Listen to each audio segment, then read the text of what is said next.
just reading chat there. Let's try this again. See if they can hear us out there. Can you hear us, everybody?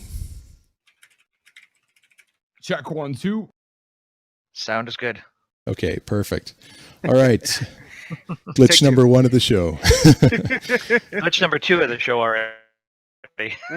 Thank you, Discord.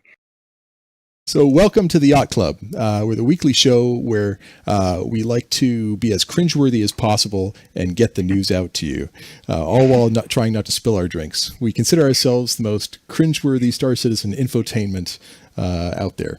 So we're your hosts. We have Dr. Murray, Shadowkin, Joran, and myself, Stim Citizen, and we have a very special guest that I'll introduce in a moment. Each Wednesday night, 10 p.m. Eastern Time or 7 p.m. Pacific is when we do our regular show where we cover the hottest topics. We give our expert opinions on what the weekly news has happened and irrefutably answer all of your questions. But tonight's show is a very special edition. As I mentioned before, we have Rexzilla with us. Rexzilla has in 4 months become the biggest Star Citizen streamer, averaging 1,000 viewers per night. He's been featured on ATV twice for putting together events like a 50-man PvP battles around the moons and planets of Crusader, and he runs one of the largest and certainly fastest growing orgs in the game, and probably most endearing to us, he's now the proud new owner of an 890 Jump. So, yes. So why don't we go? Welcome to the club. Hey, appreciate it. Cheers on that one, dudes. Cheers, welcome. Salute. So why don't we go around and say sort of what we've been doing for the week, and starting off with Dr. Murray. How's your week been? Been all right. I've been getting ready for a dog to show up here, so Oh boy, it's going to be exciting. I forget what else I did this week. It's been a long week. And it's only Tuesday. Yeah, it is Tuesday. So anyways, I think we've all had weeks like that. yeah. What have you been up to, Shadow? Tonight I am actually first of all, because there's a lot of new people here. I'm Shadowkin. I'm your shipboard alcoholic, or I mean drinks connoisseur. So I'm the lead on this pleasure cruise when it comes to that. I've actually like put pants on and did my makeup, so this is a good show. What? Who puts on pants, right? Who puts what? Your eyes look wonderful. They do. What are you drinking, Shadow? I am having a fabulous brand new Macallan Triple Cask 15. It is smooth. Let's just go with that. It's fabulous. So how about you, Dimmy? What are you drinking? Tonight, you might be a little bit disappointed, Shadow, because I've gone back to my old staple for Kraken. But I got to tell you, Shadow was in town about 3 weeks ago now, and he brought some Macallan double cask, some beautiful, beautiful stuff, as well as a couple of other ones. So I've been sharing that out. We had the Rugby Sevens this last weekend, which was just fantastic. It was a lot of great sport. Had some good buddies over, so I was able to share some of that awesome. Wonderful scotch and do some good tasting. So that was really nice. Get loud. Yeah. What about yourself, Joran? How's your week been? Nice. It's been a busy week already. All of bar citizening and spent a lot of time in Twitch chat. Actually, spent a lot of time in Rex's Twitch chat. It's become my favorite place to hang out he's been bringing so many new citizens to the community and so much hype to the game. It's been phenomenal.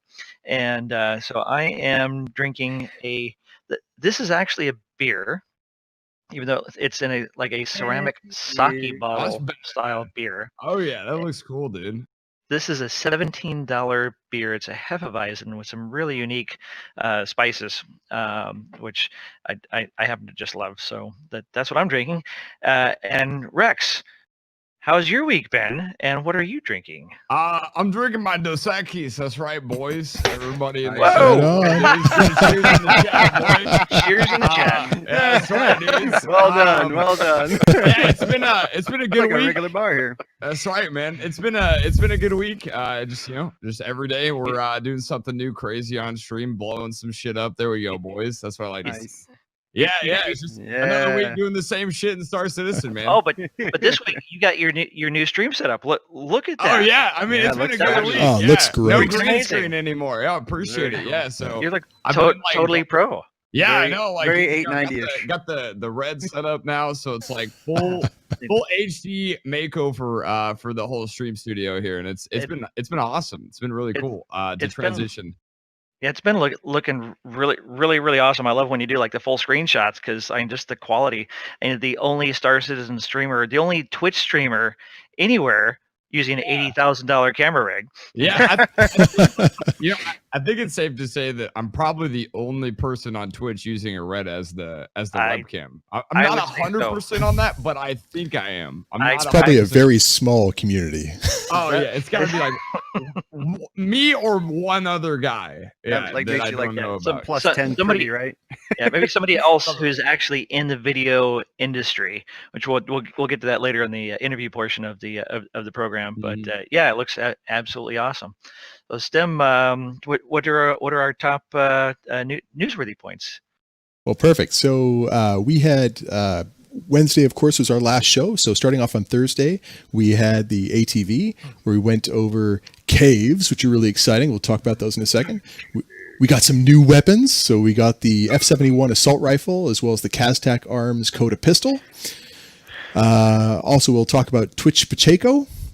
And then, of course, the Defender news, which is a little bit sad. So how about that Xi'an cargo ship leak that we got just before the ATV? Dun dun dun. Should I show that for everybody? Yes. Yeah, let's but see. yeah, pop that up we there. Like the sneak peek. A lot of people haven't actually seen that. Yeah, myself included. A lot of people have aneurysms over Yeah, it. so some people have been doing some data mining in the game engine in the game files and pulling out stuff like the Bengal was pulled out. I think a Kingship was pulled out. Kingship. What else was pulled out recently? Well, they pulled the Idris out long before it was supposed to be. But yeah. Idris has been pulled out. So did they pull out a Javelin too? I think they pulled out. They the did Javelin. They did a Kraken with the Oh, the commercial. Kraken. Kraken, yep. The Mhm. Kraken. Yeah, they pulled out the Kraken with really high And fidelity. there's your and so doors. Your put it in there. well, they was scrolled past already, but yeah, those are Yeah. the doors that you love posting that one in Jump Club. I know that. Yeah, actually, the ones that I typically post are the gifts that they showed us in ATV in 2017. So that was the only sneak peek we had of the Xi'an capital ship, and so we'd seen some concept images of this way back when, and the Xi'an ships are vertical. So, Sim, if you scroll up to one of the first images, people can kind of see that that it actually flies in a vertical position, kind of Which like makes kinda like landing really a interesting. wing. How many crew are supposed to fit on that ship? I thought it's freaking huge. It's freaking Yeah. huge. So So Yeah, really, don't know like that it's supposed yet. to be gigantic. yeah, it's a monster freighter or something. It's a Xi'an capital ship. So we don't know how big it is, but it holds. It's like a whole B-size containers on the inside of the ship. There was one view where you see all these containers in this huge, it's like one of these Oh, that looks sick. It's like a cylindrical things. stacked. Yeah. Yeah, That's yeah. massive. So that's going to be You look at the amazing. doors, you look at what looks to be crew doors, and it looks pretty massive. But what's interesting is if it's a transport ship, how's it going to land? Or is it going to land? Is it going to be like another, Hull C, D and E, or? I think it's probably going to be more like those where it may not actually land, just docks with Yeah. space stations. I mean, Yeah, it most looks likely. freaking You think huge. that'd be a lot of weight sitting on top of something that stands up like that? And that's a Yeah. hallway, it must be. Yeah. That's I, Is I that like can't where wait. the aliens come out? Yeah, I can't wait to see Xi'an stuff. Yeah, it will be Yeah. very cool. So Well, I don't think they're when going it's to lit sell up- out. Well, when it's lit up, because we know that they love those little streamer runner lights, and looks like yeah, it's something straight out of the well, Matrix. kind of like It's a better yeah, shot. we've seen with the Xi'an Scout that the Cartual that we have in game now, and it's got a lot of movement and a lot of pieces that move around. They're very almost organic in their lighting and special alien tech. So that is going to be really badass. God knows when we'll see it. And if they sell it to if they sell it to us, it'd probably be a I don't think they will. $2,000 ship there. Oh, they will. It's a moneymaker, and I know that there's a lot of jump club owners that want to buy it. Yeah, but there's a lot of so people who want big, to buy a bingo too. Yeah, it's on that size, I think. Yeah, So it's probably not going to get it for sale. Or if not, if we do, it'll be concept and it'll be way past launch. I'm assuming. Yeah, I won't see that for a long time. Yeah. And then we had caves last week. Okay. Dude, You have to say it with hype. Caves. No. Caves are gonna change the game. Oh yeah. I agree. Yeah. Oh my gonna be god. Tremendous. You guys having 50-man ops in caves. Oh yeah. It's gonna be crazy. And they were talking Osama about Lama and Montana Dave are gonna be having good hideouts. yeah they are. And it's like imagine all these little side caves going off and getting lost in there. Like it's gonna be interesting So to see how they map big that. are they supposed to be? Like how Well, big is it same. supposed to get in there? Yeah, it's all They- dynamic. So Yeah, they were talking about using the same tech that that they showed us for the large rest stops, where it's going to be they're going to be able to procedurally generate these things up to like 8 stories tall on these rest stops. Oh I mean, shit! it's Like really this is really it right massive. here. I haven't seen So- this video clip. yeah. Yeah, So, yeah. yeah, This part is of the driving procedural in generation. with Oh the my rover. Look at that God. shit. Oh yeah. Yeah, And they talk about- procedural Yeah. generation Yeah. is really neat because they said that it can actually they generated like the first few iterations and it actually they came up with some really wild ones right off the bat. So the system is working really well. So yeah, it's going to be really neat. Yeah, When they talk they're about doing systems of amazing caves, stuff. it's going to be huge. Yeah, they could be as small as just dropping into a small shunt where it's just like a little alcove, or it could be networks of caves where you could hide storage and Yeah, whole like org. that right there. Like Yeah, holy look at smokes. that. I mean, all these places for people to hide behind the stalactites and boulders and site all And the another site cool thing tunnels is- and stuff. Building in there. That can we build? Oh, in the future, yeah. I would imagine you probably could. I like the big caverns that you can park your ship in. Those are going to come in handy. Yeah, that'd be cool. Yeah, Yeah, they show that Gladius go down into the one and it fits perfect. It's actually pretty neat. Yeah. So how Yeah. far off are they? They're just teasing it, right? yeah. It's They a said that tease. this is Yeah, real it's early still work, early. but that they were so excited about it that they wanted to show us what they were working on. 'Cause Mhm. people have been asking about it for a while, Oh, and they said it's like, oh, we're gonna, we're thinking about it for some point in the future. But the wizards in the Frankfurt studio over there that built the and redid the Cry engine and developed a whole planetary tech. I mean, they just come up with just crazy shit. Yeah. And just like, can you do this? Like, oh, I don't know. Let's go mess with it. It's like, And this is where they're holy talking shit, about we're gonna change the universe here. Yeah, they're talking about the dynamic placements and things that where things can be completely randomized. Yeah. Which is good stuff. And Yeah, they're the talking blue about areas- having ore loads that you can Right. mine. So you walk up with your multi-tool and you mine a little bit, throw in a backpack or something. I'm just wondering, when you have ore inside a cave, you can't really get a ship in there. That's going to be some primo I ore. can get a prospector in there.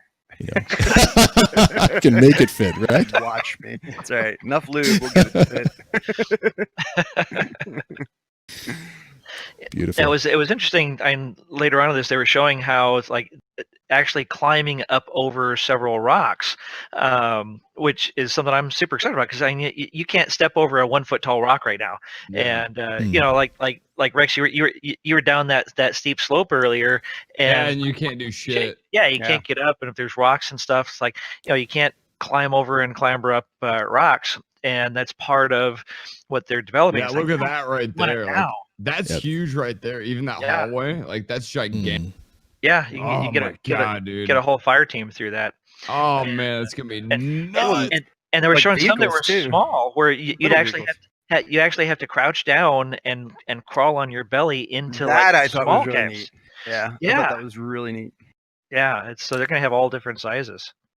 Sounds like some Oh, yeah. combat and hallways needing to happen. Oh yeah, or like you said, like that hallway in particular, they just showed like the beauty of that scenario is like you could just run whole like rovers through that whole thing, Mhm. and that'd be Mhm. intense. Oh yeah, rover squads going down into caves. Go in there with right there. Look at that. The Cyclone TR. Oh, that's yeah. Look how big these things are. So I think they're planning them there. Yeah, because like my fear is like in the battles that we do, like until like I'm assuming by this time too, like nade physics get a little bit better, and that's like a big thing right now in our ops. Or like I don't like doing bottleneck ops. Like whenever it's like say we're a claimer mission that everybody's seen us do. Like like it's basically fighting down one hallway, and the problem with that in the game right now is that everybody's like, why don't you use a nade to clear the hall? Like, well, nade physics aren't there yet. You throw it and it stops 5 feet in front of your face and you blow up. Bounces back off of nothing. Yeah. Well, there's two ways to throw grenades. If you look at the horizon and throw the grenade, it goes short. If you look over the horizon and throw the grenade, it goes far. So it's kind of like underhand throw it in CS. If you look down below the horizon. Yeah, but until they get it like perfected a little bit better. Yeah, it definitely needs work. But like this right here, like all these scenarios are just gonna be so crazy. Like if you have a defensive team, and like we do our whole like Osama Lama mission where we have a VIP that we're searching to kill. Like imagine just he's in the cave. Now go find him. Yeah, go find him. Like that whole idea is crazy. Well, what if we really be in the craziest of places, and that's what's so cool about that right there. Right, and hopefully they get the radar physics where it's like line of sight. You can't see unless you've got line of sight. That's the thing I'm really hoping for. Because if you got a rover down way below, you shouldn't be able to see it. So I'm really hoping that happens, because then it like gives that true element of just being completely surprised. So yeah, that should be pretty neat. Yeah, I'm sure that they're thinking about all those different scenarios, because I just watching what you guys do in your regular ops, and it's like, okay, well, if we take this to the next level with with caves, and it's like 50 man, and by the time we have the caves, we'll probably have 200 man servers. Oh, no doubt, and that's going to be crazy. So much more, and the game's going to be so much more developed by the time caves get here. Then is from what my impression is on it. So it's going to be much better.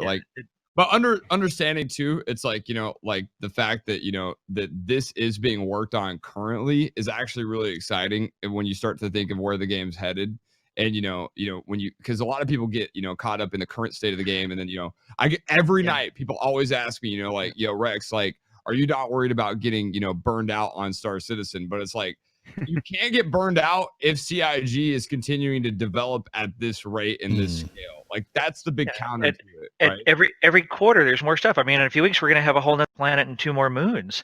And what they mentioned having is actually orbital space stations, so you'll be able to spawn there. So like a Port Olisar at Hurston and a Port Olisar at ArcCorp. So like you guys, you're limited not being able to do the Hurston ops because you have to spawn at Olisar. And that travel time across the solar system really, it makes the logistics, the flow of it. Yeah, because back in the day we didn't care as much whenever it wasn't really necessarily like 50 man ops, but we would take our time. We could just do a bunch of different content on different planets. But it's like now when the demand is so high and more people are watching every night, it's like you got to, as an entertainer and a streamer, you got to keep people entertained, and and people like watching the action. So it's like, okay, how do you do that? It's like we can only do that at Crusader and Daymar. Daymar's the quickest planet to get to from Olisar spawn point. Yep. So it's like, it's kind of like it kind of sucks in a way, because it's like, I really want to, I wish I could do Hurston ops and, Aberdeen and stuff like that. The Hurston ops are my favorites. Actually having trees changes everything. And especially when you're driving your RC, huh? Tree! I'm really hoping that they give us a selection point. They've talked about doing it to give us where we spawn, so we might be soon be able to choose to spawn on Hurston instead of Olisar. Oh yeah, I definitely think they're going to make it, no doubt. And I think I mean, it's just, why wouldn't they? I mean, it's just. Well, back in the day, right? What was it? 2 years ago, like 2016 SystemCon, like there was like when they showed ArcCorp for the first time, right? There was a station floating outside of ArcCorp. Yeah. Yes. That shows that they are gonna have that. I mean, no doubt. Yeah, they mentioned that a couple of weeks ago on either TV. Was that Todd Pappy? It's so hard to remember. I mean, there's so much information out there.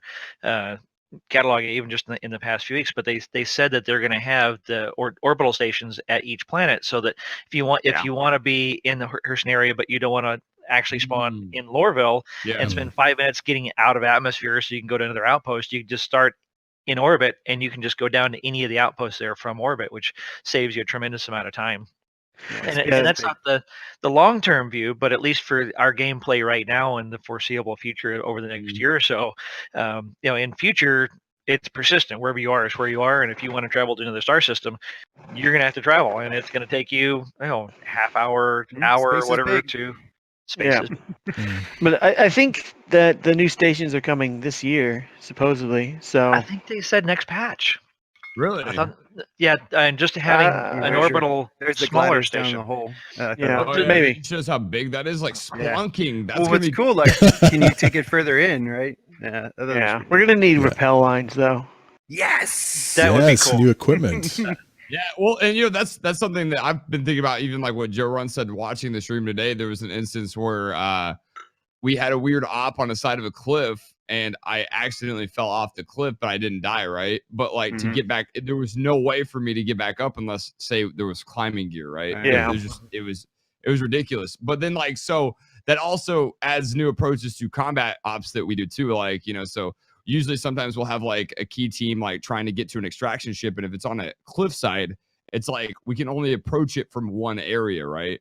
But like if there was climbing implemented in the game, then it's like, okay, no, we could really attack this from any point, but then we have to incorporate climbing into the operation itself, which is actually kind of cool if you think about it. But seeing that cave there like that, it makes you know that kind of stuff is being thought about. Like, how are you going to get in? You're going to in a cave. Like you were saying earlier, people get caught up in like what we have right now, and they especially new people don't understand how much bigger this is going to be. We're going to have 100 star systems, even with 20 star systems, with the variety of planets, and with ArcCorp having a whole planet covered with a city, and being able to do ops in different buildings, like they were talking about. Okay, well, so initially we're just going to have the spaceport and Area 18, but eventually, like in another couple of patches, we'll be able to go to fly low over the surface and then land on like skyscrapers and have ops in buildings. Yeah, for sure. Which is going to be cool. Which is really cool because you'd have climbing in cities. Oh yeah, like swing down, like you're going to repel like mechanics. You're going to have urban operations. Yeah. Fast ropes out of our Valkyries. All these things are needed, but not expected. And then getting death is not optional. Microtech at the end of the year with the snow and ice planet, and then the other the deciduous forest that they're going to have, and then the cloud cities in Crusader, and then moving on to whole new solar systems. And there's so much more coming that people just, it's hard to fathom and wrap your mind around the scale of it. But we're always like, that's just how everybody's always going to be majority of the time, unless you're like, you truly understand and play Star Citizen like everybody else. But everybody's always going to be caught up, and the people on the outside, they're always going to be caught up. Even when caves get in the game, right? You see all this right here. It's crazy, right? But there was a time where it's like everybody felt this way about planets. Think about that. You know what I mean? Yeah. So it's just like, but people are always, and especially on the outside, going to be caught in that current state of the game. And they're like, big what? Caves are in the game, big whoop. Okay, like, but see, but from gamers' perspective of hardcore, we're Star System players. It's like we look at this cave and it's like it's not just a fucking cave. It's like it's a whole mission. You know what I mean? Playground. Yeah, exactly. Right. And that's what people don't understand is like the game. I argue that all the time is like the game.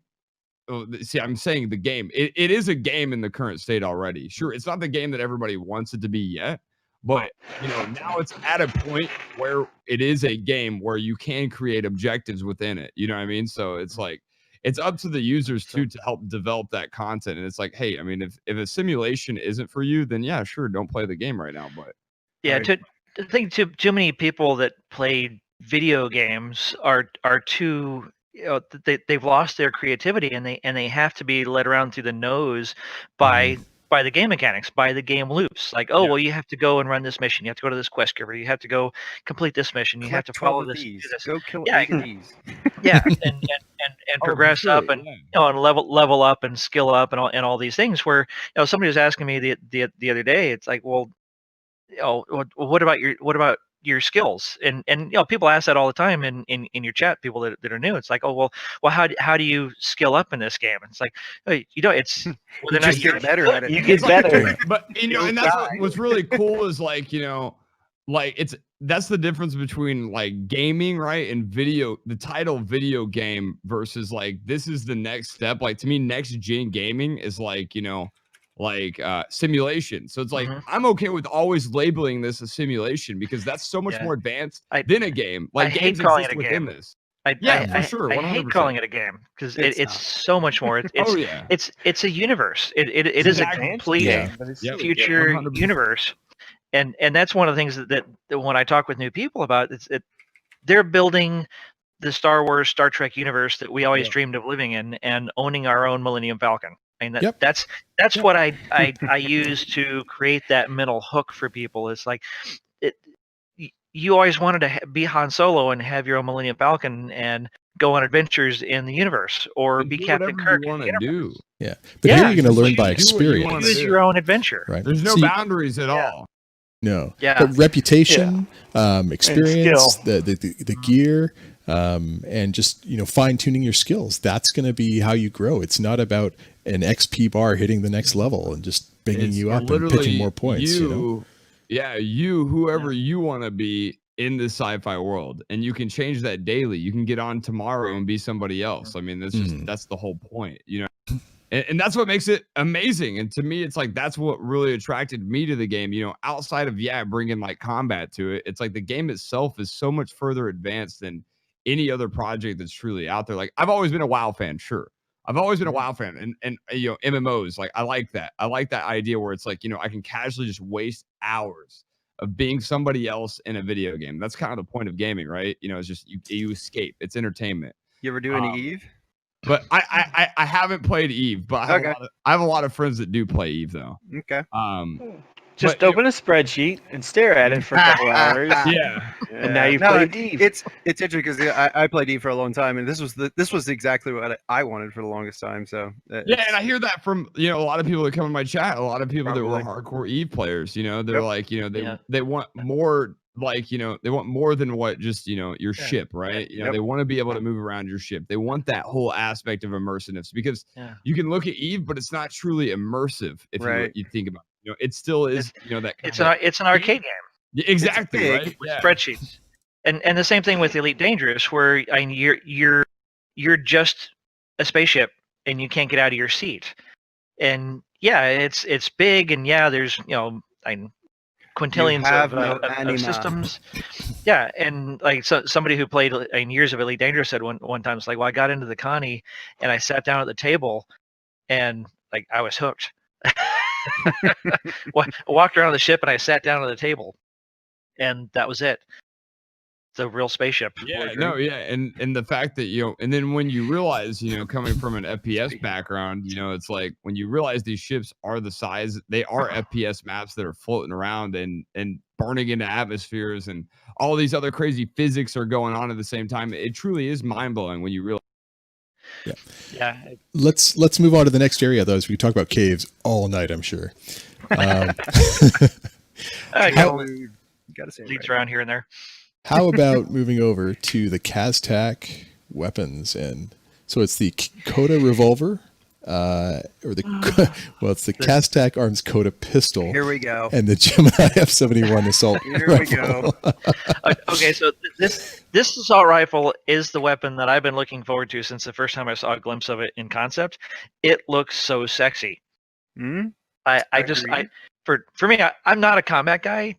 I just like to go around in space and look good, and that's a sexy looking gun. The thing that stands out to me most about it, it does look like that Ghost Recon 2. I don't know if you guys remember Ghost Recon 2, like the cover of the game. Whatever, I forgot the name of the gun itself, but it looks exactly like that. Is it OICW? I don't remember the name of the gun, but the second Ghost Recon, it looks exactly like it. But what stands out to me already is, boom, there's a scope on an assault rifle. That's obviously an assault rifle, and there's a scope on it. So that's already changing the game, and we don't know how scoped in that is. We don't know what times. It's single action, which is what I love, because those are the kind of rifles that I like. They're highly accurate. You can just decide how many rounds you want to extend. But yeah, I think it's going to be awesome. Yeah, well, supposedly we're going to be able to add scopes to all the other weapons. I know that's a big problem in the ops right now. Attachments are coming 3.7, I think.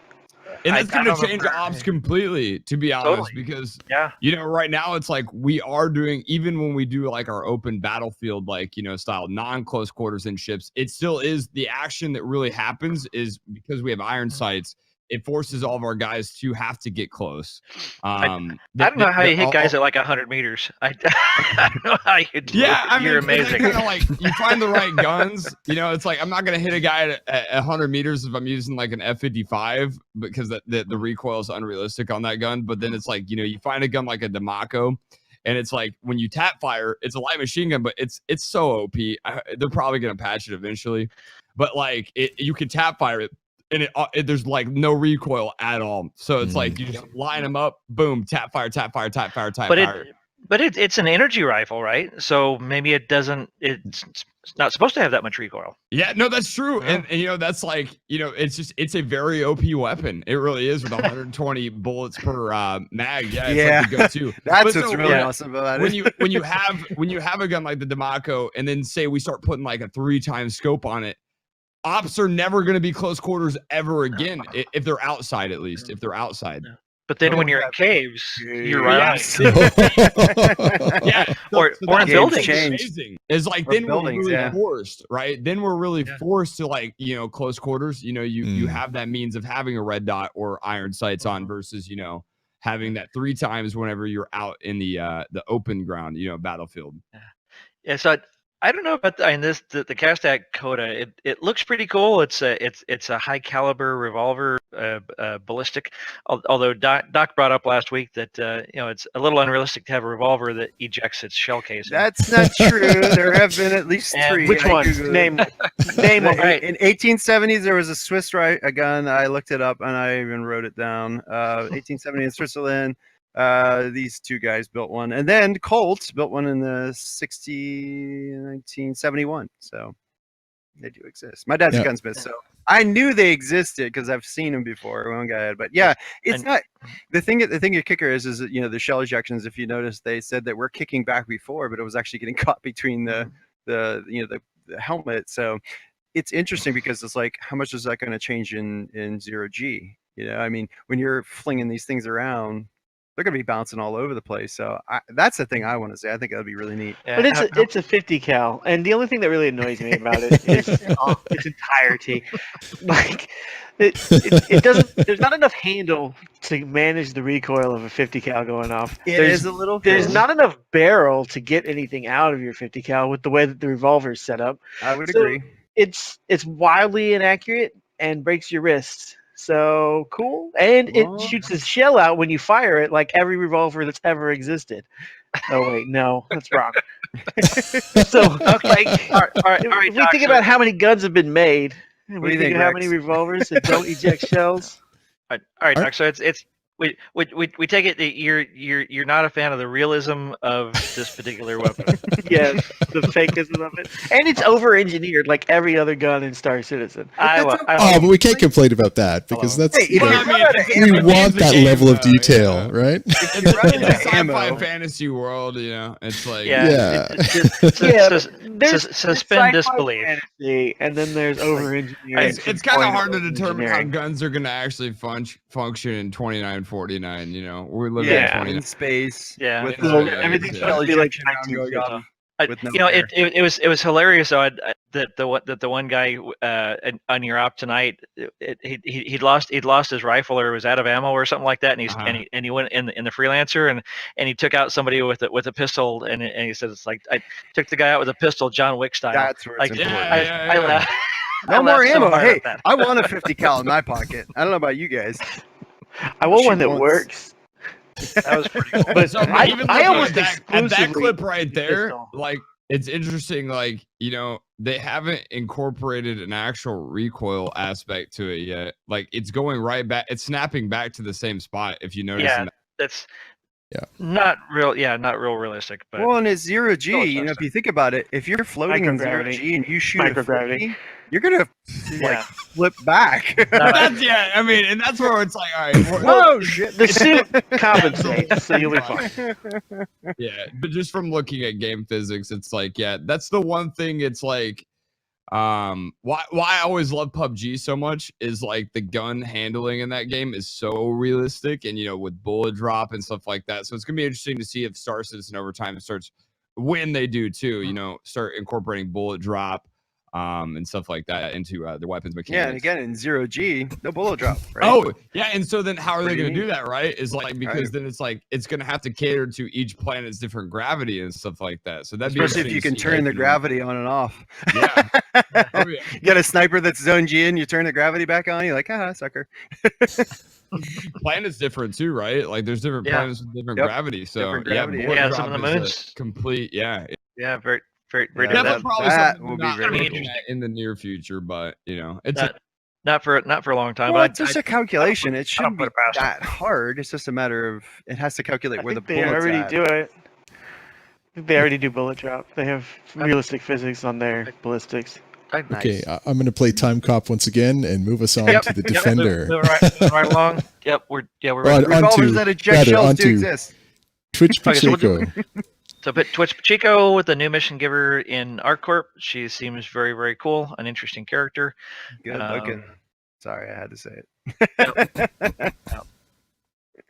And then then moving on to the Defender was pushed back another patch, which I'm perfectly happy with, even though I don't own one, so it's easy for me to be happy with that. But I think the longer they take to create the Banu style, which is going to be the template for the Merchantman, is a good thing. We have some time to talk about Twitch Pacheco if we want to. I mean, she's good looking, isn't she? And she's I think her story was interesting, that she had been a member of a military organization that had former spec op woman. Yeah, exactly. Can't go wrong there. She had some kind of health issue or something like that, and so she's kind of working in the underworld there. So either keep her happy to wake up dead. Hey, hot chicks with guns, and that's always a winner. Is it just me, or does she kind of look like Lisa Bonet, Jason Momoa's wife? A little bit. I like that left shot. I don't know who that is. Yeah, where she's Jason Momoa's wife. Let me pull out a picture. Yeah. What's a Jason Momoa? It's a new drink. What's a Jason Momoa? It's probably right next to your Shirley Temple there, Doc. I don't know. That's Aquaman, dude. Oh. Yeah, I don't know actors. Yeah. I don't pay attention. No, but the backstory on her seems to be really cool. I mean, she's kind of that, just take it or leave it, or you're gonna end up dead kind of. So that's Lisa Bonet and Jason Momoa. I can see it. Aquaman. I can see it. Yeah, totally I can see it. Yeah, I can see that. That'll work. Khal Drogo, man. Exactly. Yeah. He was at the Rugby Sevens. Yeah, he showcased quite a bit. Good times. A new Weiss beer. So where? Oh yes, the new beer. What is that one? This is Julius Eicher. Eicher? Is it German? It's a German Weiss beer. Yes. Eisenhower. they make the best Hefeweizens. God bless you. But yeah, moving along, because we haven't gotten to the interview questions and the questions from the chat, and also the 890 jump. Yeah. Okay. So interview questions. Jordan, why don't you take it away? So I had a couple things I was going to ask you, kind of leading questions there, Rex. Like, how long have you been streaming, and how did you get started? Crazy, man. I could like talk forever on this. I started streaming. I've been streaming about 3 years now on Twitch, and it's been pretty crazy. I started off on Twitch as a like no one knowing me in the gaming industry whatsoever. Like no one knowing anything about me. It's just I saw people on Twitch. I found out about Twitch in like 2014, kind of when it started to come around, and then 2016, I was like, man, people are making money off of playing video games. I'm like, that's insane. And then I was like, you know what? I was like, I might as well, like, I already play video games every day, right? So I might as well just, just set up a camera. I only had a PS4. I wasn't even a PC gamer. And then I just was like, you know what? I'm going to just stream myself playing video games. And I started off as a F1 racing streamer. And wow. And then for like the first month of streaming, I started getting like 9 viewers, and I was like, fuck yeah, this is kind of fun. And I started meeting I started meeting people through it, right? So it was interacting with people, yeah. And I was brought into like, F1 racing groups and stuff like that. And I was like, yo, this is really cool, like a cool way to meet other gamers, And then and then I just, as that community got kind of built up, I jumped to Star Wars Battlefront, and then I was a Battlefront streamer for like 3 months. And that's really where I built the core foundation. Is like I finally got up to like 30 viewers. FPS? Yeah. I started I've always played FPS my whole life. Like my whole life, I've always played FPS. But then as streaming wise it goes though, so it's like you can't just jump into streaming and want to stream PUBG. You probably will never grow. And there's so many people out there doing it, right? There's so many people playing Fortnite out there too. So it's like, yeah, they're the big dogs. Imagine trying to start streaming and like with no viewers at all, no one knowing who you are, and you jump right into Fortnite. It's never gonna happen. Like you gotta find a niche. The pool of streamers is you gotta find the niche, right? And so I started streaming Battlefront because I'm a Star Wars fan, like you can see back there, right? And so I started growing a core community, and then I just one night I would do this thing called Friday Night Fridays, and every Friday night we would play a horror game. And everybody always requested Outlast. And so I just started playing Outlast every Friday night. And then I ended up getting to the point where I was so good at Outlast and it wasn't scary anymore. So it wasn't even funny, right? And so just I was like, yo, what happens if I speedrun this? Like, how fast can I beat this game? And so I just started speedrunning it. I ended up setting the world record for speedrunning Outlast. And that's where I got a lot of hype in the gaming industry. I started averaging probably 100, 160 viewers. And then from there, it's I started speedrunning, Resident Evil 7. And then I was just like, you know what? Maybe with this core community I've built now, I can jump to FPS. And then I jumped into PUBG with my speedrunning community. And a lot of them kind of dissipated since now. But I was able to jump in with enough of a view count, right? To where I was high enough on the Twitch list for people to start finding me playing PUBG. And then and then I started playing PUBG.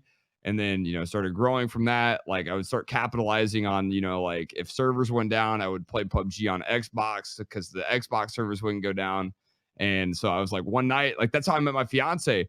I was playing PUBG and the servers went down, and I just decided to turn on the Xbox, and I started pulling 1,000 something viewers on PUBG. And then she found my stream.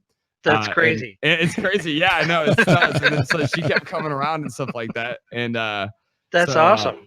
Yeah, and then so from there, I ended up getting signed. I got PUBG partnered, and so back in the day when you were a PUBG partner, it actually really kind of meant something.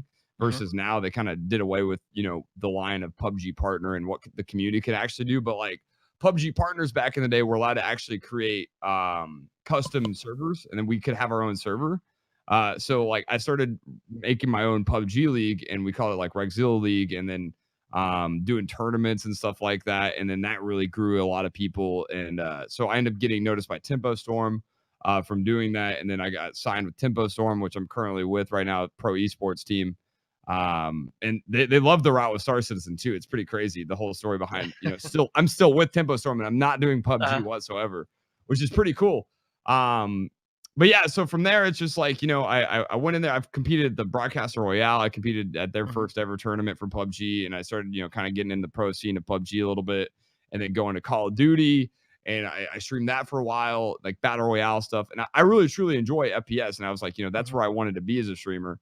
But then it's just man, I got bored. I got washed up. It's just the gaming industry is just completely same old Battle Royale over and over. It's the same shit over and over again, 100%. And so from there, it's just you know what? I played Star Citizen in 2016. That's when I bought it. I didn't know what it was back when I was a Battlefront streamer. That's when I first bought it. And I met Xylo back then. Xylo came into my stream back then, and me and him still talk about that today. He remembers me. It was so crazy. I started streaming Star Citizen for 30 viewers that night. It was back in 2.6 alpha. Another jump owner. Oh yeah. And so, but I ended up falling out of it. It was kind of still arguably an alpha state to me. So and there wasn't really much FPS in it back then. It was really just fighter combat. Yeah, flight simulator in a way. Yeah. the frame rates were kind of shitty still, and it's still fun. It's still really funny. I remember joining an org picked me up. I was in like Aces High. What do they call it? Something like that. Yep. They've been around for a while, right? Yeah, they're still around. So like, that's what like I was in their org back in the day. They picked me up, and it's a lot of those people still come back and message me now. They're like, "What the fuck, dude? What happened?" And I'm like, "Yo, what up, guys?" That was a long time ago. Yeah, it was a long time ago. That was like 2 years ago. But I find my way back now. I saw CitizenCon 2017, 2018, the videos, right? Last November, and I was like, holy shit, this game has come so far, right? Yeah. And it from 2016 to now, the game has changed so much, right? Completely. That blew my mind. I was like, planets are in the game. Like I was watching their face customization stuff they had going on when I first started watching it. I was just like, this game is so much more than what it was when I first played it. And it was like, it looked like the game I wanted it to be back then, because I found it when I was really pissed off about No Man's Sky. Like, because you and millions of other people out there. I heard about No Man's Sky before I ever heard about Star Citizen, right? So I was really hyped. I was like, man, I've never heard of a game where there's planets you can fly into, no loading screens, and then you can fly down and walk around on the planet. Yeah, No Man's Sky blew my mind. But all the things they promised, that game was a scam. I'll argue that all day. It was a piece of shit when I played it, and I was so pissed off. And that's how I found out about Star Citizen. My viewers were like, well, have you ever heard of Star Citizen? But Star Citizen was still being made though at the time. But now it's so last year I realized, I was like, wow, this is really becoming like the No Man's Sky I wish No Man's Sky would have been, right? What they dreamed of. Exactly, but at way higher graphics and scale. Even though it's not like a full universe, and as No Man's Sky, it's like each planet is the way it's mapped out. It feels bigger. It does feel bigger. It really does. It honestly does feel bigger, because when you go into No Man's Sky, you'll land on a planet, and the whole planet is that same thing the whole way through. There's nothing. Yeah, no diversity to it, at all. Terrain, it's like if there's a fucking mountain, it's a copy pasta of the mountain all around the planet. That's kind of how it works. Completely boring as hell. Yeah, so seeing where Star Citizen was, I was like, you know what? One day I was literally, you can look at my Twitch metrics. If you look up Rexzilla on Twitch metrics, you can see all my stats. It's completely transparent on how my channel does. And you can look at 100 days ago. It shows my last stream of Call of Duty, I averaged 100 viewers. I was literally, I was dying. I honestly was dying. And I was just like, you know what? Fuck it. If I'm gonna do this streaming thing, I was like, I want to play something that makes me happy, and I want to just play things that I want to play. You know what I mean? There you go. So, I was like, you know what? I'm gonna jump into Star Citizen. And it's still, in the mindset of, it is a niche market. There's not everybody in the world playing it either. It's not that big yet. Yeah, for sure. Yeah, but you did the one thing that's important. You found something you love, and you found a way to make money at it. That's the golden rule, right? Yeah, exactly, right. And beautiful. And so going from there is I jumped to Star Citizen, and literally I've seen the full transition of being, how the Star Citizen community has really welcomed me in, and now where we've taken with my relationship with the community of Star Citizen to where we're at in only 4 months, right? And that's what's so crazy is 4 months ago, no one in the Star Citizen community knew who the fuck I was. Yeah, it's insane. I think I started watching you in January, and it's who's this guy? It's never seen this guy before, and it's oh, he's doing some pretty fun stuff, and it's every night I'm watching it, and just more and more people coming, and just the interaction with the community, I think, is what really stands out. And how good you can be in the middle of combat and FPS and wiping out, and you carry your teams, and you're still interacting with all your Twitch chat, and really having that good relationship, and remembering people's names, people who come in, people you haven't seen for a while, and I think that's really what endears a lot of people to you, is that you're not just making fun action content, but you're really very personable, and you're so positive and optimistic about the community and the game and the crashes and the stream snipers, and just maintaining that optimism and that positive outlook through everything. I that's one of the things I love about the guys in the Jump Club. Yeah. It's unique because we have a amazing community, but there are a lot of salty people out there, and there's a lot of people that's like, I wish the CIG would do this faster. I wish they do this. I wish they would do that. But there's so much to enjoy right now, and the journey that we're on every quarter now. We're getting more content. We're getting more spaceships. You have all these haters, right? And you have all the haters, which is great, and all the people that said it's never going to happen. But every night, you're doing it. It's happening. There's tons of content. And there's still new things that you haven't even done yet. It's not a failure. It's already done. I mean, it's not done, but it's just going to get better. So people didn't realize that it's just like, when you look at it from that standpoint, that's where I tell people every night, because I get the questions every night, is this game released yet? Like that generic question. Of course. When is this game like? It's like, okay, well, to me, it's like the game is a game. It's already, to me, I always tell them, memeingly, I'm like, it is released. It's already out. You can play it right now. You can play it. We're playing it. We're all playing it. It's bigger than most any other game out there right now. It's huge. Like the Skyrim crater. I love it when you go and you do that. It's like, this crater is bigger than the entire map of Skyrim, like in this one crater, and we just flew on this one moon. Across, on one in this moon. one system. And we just flew, 80,000 kilometers or what I think it's like 80,000 kilometers to Delmar, a long way or something, and 30 million kilometers flying across to Hurston. The scale is insane, and there's nothing else out there as big as this. No, and that's the thing, and that's what we kind of took fire doing, is like, we found a niche within Star Citizen that hadn't really been tapped in yet, was how do we bring the community together like that, and I didn't realize I was doing it at first. It was like, like I just wanted to bring, because I love FPS, right? Like I grew up on Halo, Call of Duty, like those are games I grew up with really loving, and so it's just like, how do we bring that to my other love, which is my first game I ever played, like Diablo, right? Ooh. Hey. How do you combine all those games? Was it for the dungeon crawling? Wait, do what? Was it for the dungeon crawling? What's that? What do you mean? Crawling around dungeons? Yeah. Diablo. Well, it's going down there. You get in the church and you go down and down and down. The aspect of like, Diablo, in the sense that, when I played it as a kid, what really stood out to me was the I can create my own character, and I would really role play as that character, right? There you go.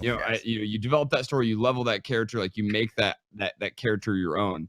And so how do you bring, next gen, MMO with, everybody's favorite nowadays, high quality FPS gaming, you know what I mean? So I didn't even realize we were doing it at first, but I just saw fucking Hammerhead, and I was like, all right, let's just fucking do a Hammerhead boarding mission. We only had like 6 guys, so it's like 3 guys board, 3 guys defend the cockpit, 1 team's trying to set the ship to self-destruct, they win. So simple, and it's just like that gravitated, right? And everybody, look at it now. Like, it's just like, from that mission right there, it was so awesome, and it captivated everybody. They're like, oh shit. And I was like, I just started doing it every single day, and more people started coming. I was like, if you want to jump in, just jump in, I'll invite you. Because like, I feel like a lot of people like that stream games are always afraid to just play with their community. And I was just like, that's part of the fun, is like every person that anybody we play can get with too. Yeah. But what's funny to like, as a viewership standpoint, is like, all these people that play every night on my stream, they become characters, right? Like everybody gets to know them. Like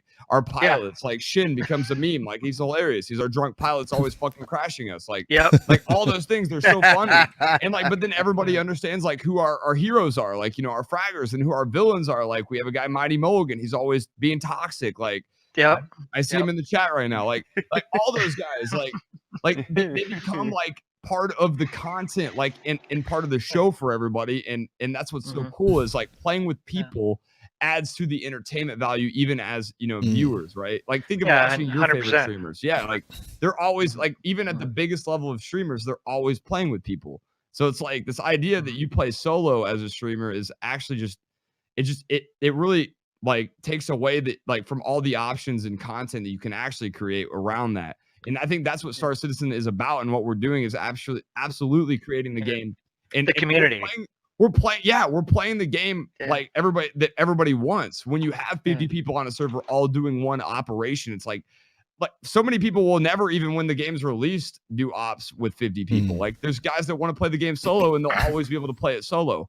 But we're actually started bringing that 50-man, community to it every single night, and that wasn't there. You know what I mean? Yeah, and you had this combination of the regular characters, and then you have people that like they saw you stream, they go out and they buy the game, and their first experience in Star Citizen is running one of your ops. Like exactly, that is so cool. A great experience. I love to jump into. That is so cool. Twice, 2 guys tonight on stream for sure. I know, like said on stream they bought the game, and then they said that they were like, yo, like, let me get in your Discord. We got them in the Discord. And then they were like, yo, I don't know what the fuck I'm doing. I was like, I don't know if you want me to play in your ops. I'm like, dude, get the fuck in here. I was like, that's what it's about. Just experience the game. And like, you know, what's even funnier, like, is there's a lot of Reddit threads, you know, about our community too. And everybody like wants to shit on like, you know, how our ops are staged and like set up. It's scripted. Like, scripted. That's why we have an emote called scripted. And like, but what's so funny is like, right this. Yeah, when you start, and everybody wants this whole organicness to what ops are, but like if you just look at just any battle and like when the game actually comes out, if you're doing it's chaos, but if you're gonna do a big battle, there's always gonna be a setupness to it. You have to you have to organize. Like and say, even if it's one-sided, like say you have like 100 guys and you want to go blindside this other org, right? First of all, that other org is already set up for you to know that there are another fucking org out there. So that was organized. And then you guys have to organize yourselves to actually go pull on an attack. Like it's in a way, it's always going to be like that. It's just how battles have always been. So we're already able to do battles how they're actually always going to be in the game in a way, just not scale. Like we can get more people in there eventually. So what do you think about that? That's just real quick because this is a great question. Yeah. I was thinking this earlier. So what scale do you think it could all go wrong? I mean, if you start to think about it, tens of thousands of players in the same area. Yeah, like I mean, that depends on where the game can actually go. And I'm always people ask me that too. Like everybody's like, well, how many players do you think the game's going to end up holding? And I'm like, man, honestly, I don't know. I can't answer that question. Everybody hopes thousands and thousands and thousands. SIG's breaking barriers. So I mean, you never know. It's definitely going to be way more than we've ever had. So. Yeah. And Aaron Roberts has talked about hundreds of thousands of people, and their long-term intent with the server meshing, which we probably won't see for 2 to 3 years, is so that like one Idris is on one server, or like one 890 jump is one server if you got 50 people on there, and then and then another Idris is another server. But if you're in your Idris and you're looking at another Idris at 5 or 10 kilometers, I mean you're only seeing what's loaded in is this little tiny silhouette. So you're not loading in the entire 230 meter Idris. Yes, baby. All and the 50 people that are on that ship, and then. So as you're traversing through the verse, I mean, all these servers mesh together, and then there's master servers that coordinate all the smaller servers, and that's what server meshing is intended to be. Is like everybody. I mean, what they want is everybody to be in the same single shard universe. Yeah. But then see how do you have that gets to the question, like, you know, everybody that says this is all staged is so stupid, but it's like, okay, imagine having 1,000 v 1,000. You cannot coordinate 2,000 people like without having structure and an organization. You have to, like, it's gonna be set up. There's no way in hell you're gonna get 2,000 gamers randomly doing something. Well, and that was gonna be one of the questions that I was gonna ask you. And there's orgs out there that, you know, their long-term view is, okay, we have this organization, we've got 2,000 people, and we have our military operations wing, we have our industrial wing, and so we're going to be running mining operations, and we're going to have several hundred people that are doing mining in some asteroid field. We're going to have some other people that they're going to be running cargo hauling for those ores to go sell them, and then we're going to have escorts, and then we're going to have our fighter and combat wing that's going to protect them, or other orgs that they're literally just combat orgs, and they are mercenaries, and they hire themselves out to other orgs for escorts, like the 890 jump group. No, if we decide we're going to go on holiday and we're going to go through a system to get to like the Helios system, which is fairly hostile, we're going to hire some combat org, and you know, like Saren, who's in the group, he's one of our official escort orgs, and it's like, so we're going to have a whole bunch of people, and their job is to escort us. And then there's going to be some other org that they're a pirate group, and they're hanging out, and they've got Polaris, and they've got Cutlasses, and they've got Hammerheads, and they've got all these ships, and they've got several hundred people, and they're just waiting to pounce on people that are heading to Helios or some other place. And so this is the emergent gameplay that is not pre-staged, but you have a group that they're in game, they're playing. It's like, okay, we're going to run this up. We're going to go camp out on this trading lane and wait for a hull E. And so a hull E comes by, and they've got 98,000 SCUs. Like they've got 100 million credits in UEC worth of cargo here, and the pirates want to take that. And so you've got the escorts that they're running all their ships, and this becomes this emergent gameplay of a real universe of people that are running pirate ops, good guy ops, escorts, and this creates a real scenario. I didn't call it role playing if you want, call it missions, call it whatever. It's not necessarily a pre-staged for, okay, we're going to run these missions. This is the persistent universe where you don't just spawn in and go at it again. This is, your ship's dead. You got to file a claim. You're not going to get it for a while. You're going to spawn in a hospital ship somewhere else. It's a much longer. It's the long game as it will as you were. And it was one of the things I was going to ask you is like, so as you're developing the ZDF, and you're one of the fastest growing orgs in the verse, in 2 years or 3 years where we can have a few thousand people in a server, and you've got Idrises and Javelins and 890s, and you've got hundreds of people running ops. How do you foresee your stream and the ZDF and doing these things in Star Citizen in that universe, which is going to be so different than what we have now? Yeah. And I know we're running short on time. Yeah. I'll have to answer this and then bounce out. But the thing is, in a way, that's what I'm saying. It's the game itself and what we're able to do now isn't so different in my mind from what it can become. Like I think the main thing that's going to change is this, like what we're saying, the scale. Like the scale is going to get bigger, and the scale of the amount of people together is going to change. So therefore, yes, you have more outside threats than, just like your immediate ops. Like, right now we have a lot of protection in the sense of, if we want to set up this type of battle, we can go set up this type of battle. So once they start increasing server size, we'll see. But, then at the same time, we might have that other niche start coming in as it starts, raising server count. Like, I have no doubt in my mind we can start filling 100-man servers. 100-man servers happen, then Star Citizen in our ops right now, like 50-man 50 battles, like that's gonna be insane, and that's gonna bring so many people from other games in itself just to come play here. PlanetSide's done at that point. Yeah. PlanetSide, if they allow 100-man servers, PlanetSide's out of here. Like it's because 50-man 50 is just chaos already, and if we keep doing it, even if we did it at Daymar every day, like it would be chaotic every day. But yeah, so like in the sense of like where we can go with like how to organize an org, like say 6 years down the line, or wherever Star Citizen's at in 6 years. It's and at this growth rate, we're at like 90 something days of being an org, and we have 1,100 members in our org. So it's like we are growing exponentially with what we're doing right now. So we are right now and will be one of the leading orgs in Star Citizen if we keep at it, no doubt.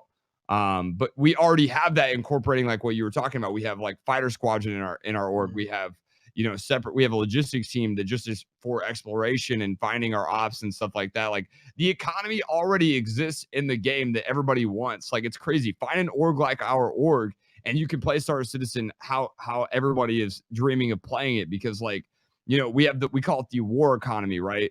And so we have like players that literally go out and do the daily missions to grind for weapons and stuff like that to give to players on ops every night. And that's really awesome. Yeah, I've seen the ZDF After Dark, and they're running. I mean, right now they're running the Jumptown missions, and making millions of UEC so they can go out and buy 50 or 100 Demacos to be able to pass those out to everybody, and you've got those groups of people that, and they're generating the income to support the combat ops, and as things grow, and that's going to be, you know, and to these people, you know, that play in our org and stuff like that, and that's what's really cool, you know, from a community like standpoint is, you know, even when I'm off stream, like I look at Discord, it's just popping off. People are doing their own thing, and you know, they're off exploring together. They're off, you know, whatever job they're doing. Like, you know, we started off as ZDF, Zilla Dropship Forces, but you know, that was so small of an idea, and now ZDF has turned into. But it's still our overall purpose right now is action, and I think the ZDF, you know, the name stands for that right now. But what we already are on the inside, when you look at our Discord and stuff, is we're so much more than that. You know, it's like it's creating that full diverse community. We have guys that have 890 jumps in our org. We have guys that have javelins in our org. We have guys that just want to mine in our org, that don't give a shit about combat, but they want to contribute to the overall aspect of what we're doing. You know, yeah, they like what you've brought to this organization. Yeah, exactly. It all exists. So, you know, just as it gets bigger, you know, more people are going to be in our org, and, you know, there's going to be more threats out there in the universe. It's only going to be easier to do these kind of ops and situations. Like I've always said since day one of us starting to do this shit, I was like, the thing I'm looking forward to most in Star Citizen is base. I was like, you get base building in this game and persistence, it's like, it's all over. We're going to be building bases every night just to blow them up. Agree. Or we're going to be running around looking for other people's bases to fuck up and see if we can blow shit up and steal their shit. Yeah. Like, it's going to be like, amazing battles. Yeah, it's like the content only gets easier as the game keeps developing. So like right now, like we're in the niche phase, like we keep talking about, like of doing big battles, you know what I mean? So like it's harder now than it ever will be. It's only going to get easier to keep doing this kind of content as time keeps going on. But yeah, then how do you micromanage? You have ranks in your org. We rank people up, and then those people are running ops. I got guys that run ops before I go live. I got guys that run ops after I go live, and that's what's cool. You've got General Pikachu rising in the ranks there. That's right, Pikachu, and then we got, you know, how could you possibly go wrong? Yeah, it's awesome, man.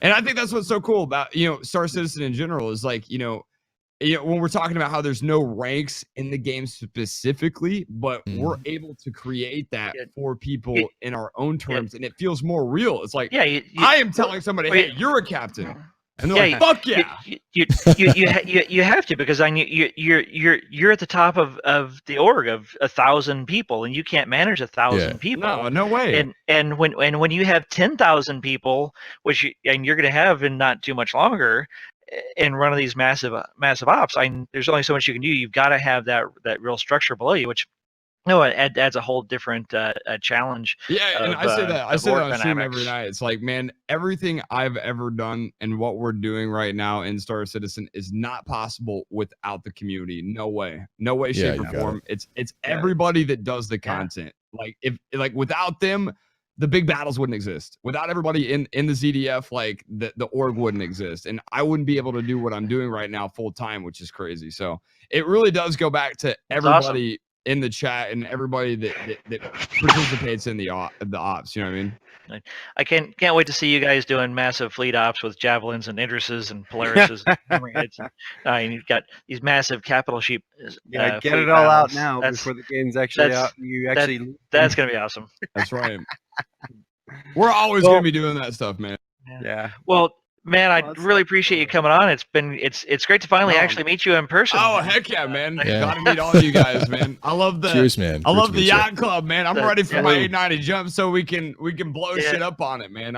So, we didn't even get party hard to move on to the 890 jump itself and talk about that and everybody's plans, but that'll be a future episode. That's right, man. I'd be down to jump on again, man. I had fun.